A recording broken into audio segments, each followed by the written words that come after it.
Hello and welcome to Brain-Based Learning. I'm Dr. Jessie Keener, and for the last 20 years I have been fascinated with brain, the mind, the body, and I have a very interesting guest today. His name is Barry Carstetter. Barry is a member of the International Alliance for Learning. He's also the founder of IntegraLearning and Rapid Spanish. Welcome, Barry. Thanks, Jessie. It's great to have you. It's very fascinating to me how accelerated learning really is different than all the other forms of learning. Tell us how it's different. Well, IntegraLearning, which is our trade name, is based on accelerated learning. It's a variation of accelerated learning, and accelerated learning is a compilation or collaboration between technology, neurophysiology, and psychology. And we know more about how the brain works today than we've ever known in the history of man. What we found is that based on this technology, that traditional methods of learning Spanish or learning anything really don't work. It's actually brain-antagonistic instead of brain-compatible. Look at what a traditional learning environment looks like. Generally speaking, the teacher says a line, everyone repeat after me, ¿Cómo está usted? Everybody's, ¿Cómo está usted?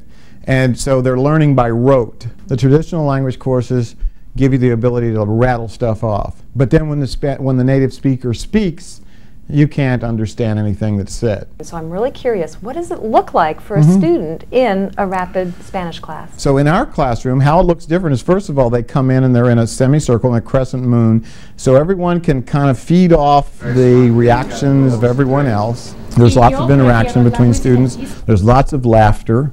When students are laughing, they're learning. When they're quiet, they're processing.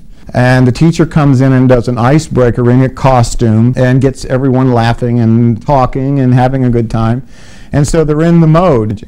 So your work with IntegraLearning and of course the Rapid Spanish is to get the whole brain involved. Absolutely. What accelerated learning does is it takes students to the third level of learning, which is gut level of grasp. Most traditional programs, it's superficial learning, where we teach you how to perform a function and then you perform the function. Most colleges and universities concentrate on the second level of learning, which is understanding. You're more concerned with the structure of the language, the grammatical constructs of the language, but you're not really concerned with speaking. And it's the difference, Jessie, between, say, teaching someone to ride a bicycle by putting them on the bicycle and having them actually ride it and fall off and skin their knees a few times, as opposed to, say, this would be a traditional lesson plan. A teacher would come in, okay, class, write a 250-word essay on the joys of riding a bicycle. And on the students like, who cares? I just want to ride the bicycle.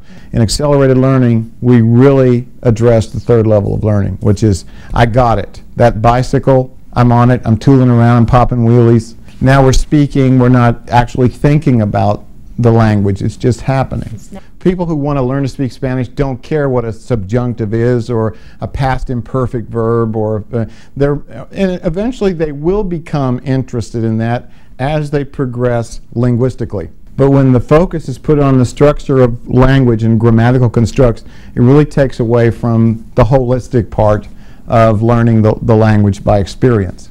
The way this works is very similar to the authentic situations, the authentic communication situations that we grew up with as children.